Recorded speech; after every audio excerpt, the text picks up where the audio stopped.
Téléspectateurs, mesdames et messieurs, bonjour et bienvenue sur la plateforme de la télévision Naissance. C'est le journal en langue française.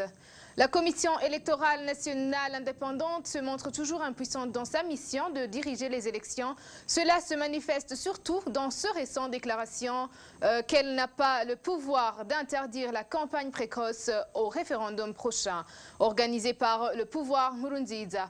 Du côté des associations de la société civile qui ont lancé la campagne Teshkute, Gervais Niwigira, vice-président du réseau des citoyens, Probe, indique que cette commission devrait rendre son tablier pour prouver son indépendance. Selon lui, les Burundais devraient suivre l'appel des syndicats de ne pas donner la contribution qu'exige le pouvoir. On l'écoute.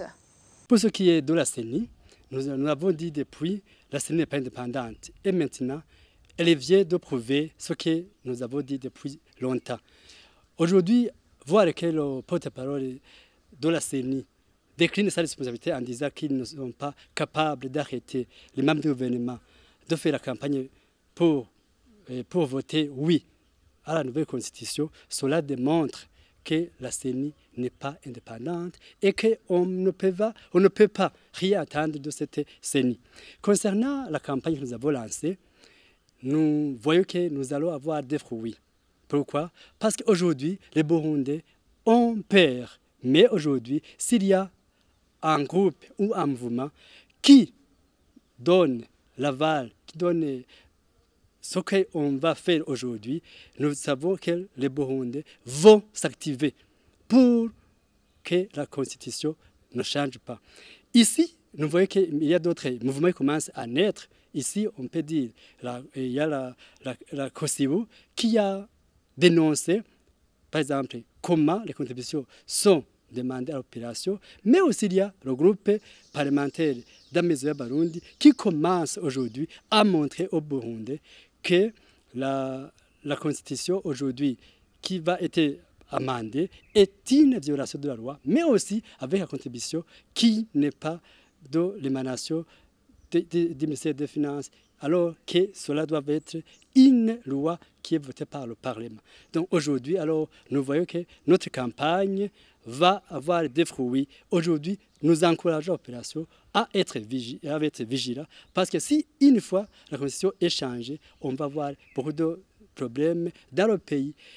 On l'a dit depuis 2015, lorsqu'on a dénoncé la troisième candidature du président Nkurunziza, et vous avez vu les conséquences. Aujourd'hui, alors, si la Constitution est changée, il y aura beaucoup de catastrophes. Et aujourd'hui, nous sommes là pour prévenir l'opération burundaise.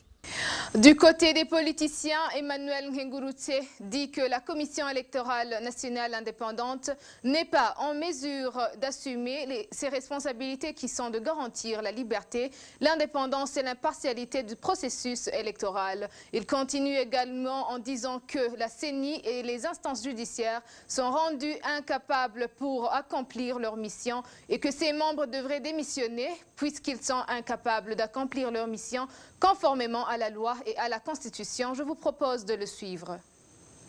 Oui, mon observation est que la CENI n'est pas en mesure d'assumer ses responsabilités, pourtant clairement établies par la Constitution, dans son article 89 et l'article 3 aussi du Code électoral. Ces responsabilités sont notamment les suivantes. C'est garantir la liberté, l'indépendance et l'impartialité du processus électoral. Dans ce cas-là, la CENI doit s'assurer que toutes les opérations de campagne, enfin de vote, de campagne, doivent s'opérer dans la liberté et le respect de la loi. Et le code électoral, en clair, interdit, définit ce que c'est qu'une campagne électorale. Il est interdit de commencer une campagne électorale avant que celle-ci ne soit convoquée par décret par le président de la République. Ça, c'est l'article 25 du Code électoral qui le prescrit très clairement. Quiconque entreprend une campagne électorale en dehors de la période déterminée par décret et doit être puni conformément à la loi. l'observation que je veux faire, c'est que, en réalité, tous les pouvoirs d'État sont confisqués par le président de la République et ils sont concentrés dans ses mains. La CENI ainsi que les instances judiciaires sont rendues incapables pour accomplir leur mission effective. Alors dans ce cas-là,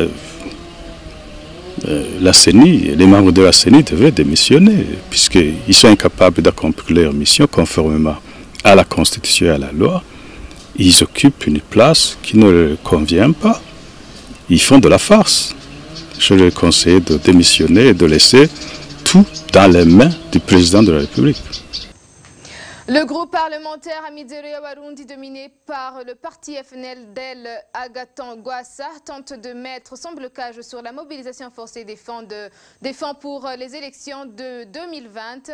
La motivation de leur sortie médiatique de ce mardi 16 janvier 2018, c'est une collecte inconstitutionnelle du moment que le pays ne connaît pas une catastrophe, comme le dit la Constitution, pour préciser dans quelles circonstances une telle collecte peut avoir lieu. Selon Emmanuel Ngengurutse, ancien sénateur, il dit que c'est une bonne action de la part de ces députés et croit que leur initiative ne pourra pas faire infléchir le gouvernement parce que ce dernier se fie de tous les conseils avisés de tout le monde. Suivez-le. C'est une très bonne action que les députés de Amizero Warundi ont fait parce que ça démontre que le caractère effectivement arbitraire de la mesure d'imposer des contributions aux citoyens burundais, parce que comme ces députés l'expliquent eux-mêmes, il y a toute une procédure légale qui doit être entreprise pour imposer de telles contributions. C'est en période de calamité naturelle qu'une telle contribution est requise et ça passe par le Parlement, par les représentants du peuple, ce qui n'a pas été le cas.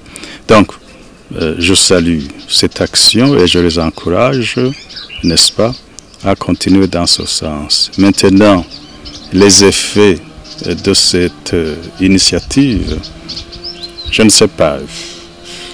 Le gouvernement d'aider ne suit pas nécessairement les conseils. Il fait fi de tous les conseils avisés de la communauté internationale, des sages, de tout le monde. Je ne sais pas si réellement leur initiative pourra faire infléchir le gouvernement du CNDD-FDD ou alors fait inverser même cela ou fait annuler la mesure parce qu'ils avaient la majorité à l'Assemblée nationale. Ils pourraient peut-être prendre une décision qui, n'est-ce pas, stoppe cette décision. Mais bon, écoutez, le président a voulu passer par le peuple directement. Hein. Il ne va pas retourner devant le Parlement parce qu'il n'est pas sûr que celui-ci allait le soutenir. Donc, ce sont de bonnes actions qu'ils ont entreprises, les députés d'Amizero Warundi, mais compte tenu de l'entêtement du gouvernement CNDD-FDD, ça me tenait qu'ils puissent arriver à infléchir leur position arbitraire. Cependant, les associations de la société civile burundaise proches du pouvoir, elles soutiennent le processus de l'amendement de la Constitution. Le CAPES Plus et le PISC Burundi indiquent que la décision d'amender la Constitution reste le pouvoir du gouvernement. Suivez Maître Jean-Marie Ndouimana, il est le représentant légal du PISC Burundi. À ce qui concerne le processus du référendum, nous, au sein de la PISC Burundi et de la CAPES Plus, on a déjà parlé depuis longtemps que la volonté du peuple doit primer sur la volonté de tous les individus, que ce soit en Burundi, que ce soit en étranger, que ce soit à la communauté nationale. Donc, nous assumons que la volonté du peuple doit primer sur tout, mais dans le respect strict de la loi. Nous savons, nous tous, que le gouvernement en place a une prérogative d'amender la Constitution suivant les articles de la Constitution burundaise, notamment l'article 297, 298. Mais l'article 299 stipule que l'amendement de la Constitution qui peut porter atteinte à la cohésion sociale doit être interdit pour que les Burundais puissent continuer à vivre en harmonie. Nous, au CEDRAPIS et dans la KPC+, nous sommes là. Donc, nous assumons que l'amendement de la Constitution doit avoir lieu, mais dans le respect strict de la loi. Alors, la troisième question est de M. Gahimbare. Et nous a demandé notre préavis concernant les déclarations déjà lancées par les organisations suspendues suspendues ou radiées sur le sol burundais. Juridiquement par là, au CEDRAPIS qui doit plus, on peut répondre à cette question par un seul mot. Les dites organisations n'ont pas de qualité pour réagir de telle ou telle manière. Mais, comme ce sont des individus qui sont à l'étranger, tout ce que les dites organisations peuvent présenter, donc, sur le plan juridique, ne peuvent pas produire en aucun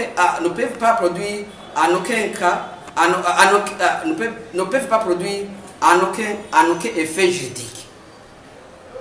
Donc, à résumer, nous disons que nos compatriotes qui sont à l'étranger. Ces associations sont connues être au service du pouvoir CNDD-FDD selon Gervais Nibigira, puisqu'elles ont été mises en place par le ministère de l'Intérieur du temps d'Edouard Nduwimana. Leur mission principale est d'accompagner la volonté du pouvoir, l'exemple étant de celui de leur participation dans les manifestations de contester les rapports des experts des Nations Unies sur les violations graves des droits de l'homme au Burundi, encore une fois suivi. Nous savons depuis 2015 que ces organisations créées par le pouvoir ont été toujours dans la voie du gouvernement parce que c'est le gouvernement qui a créé ces associations à travers le ministère de l'Intérieur. Mais aujourd'hui, alors, ils doivent travailler en commun accord avec le gouvernement parce qu'aujourd'hui, c'est le gouvernement qui les finance. Alors, ils doivent faire tout pour que la mission assignée par le gouvernement soit mise en avant par ces organisations. Je sais que bien ces organisations-là ne sont pas suivies par l'opération burundaise. Nous savons qu'aujourd'hui, s'il y a des organisations civiles qui ont annoncé cette campagne, il y a une opération qui est derrière notre campagne, mais qui ne sont pas derrière les associations créées par le pouvoir. Des fois, nous voyons, lorsqu'il y a des émissions qui passent ici, d'autres radios, on voit comment les appels sont lancés, mais lorsque ces organisations-là sont invitées, on n'a pas beaucoup d'appels. Ce qui démontre que l'opération, c'est bien les associations qui sont pour le développement du pays et d'autres qui sont pour amadouer le pouvoir en place. C'est comme s'ils sont les porte-parole du pouvoir. Mais on l'a vu depuis, lorsqu'il y a des manifestations pour dénoncer tel ou tel cas, ils sont devant. Vous savez, lorsqu'il y a eu le rapport des experts des Nations Unies, ils étaient là devant pour dire que Burundi n'a pas eu de violation des droits de l'homme, pour dire qu'aujourd'hui, ces organisations travaillent comme s'ils sont mandatés par le pouvoir. C'est ici que prend fin notre journal. Merci de nous avoir suivis. À la prochaine édition.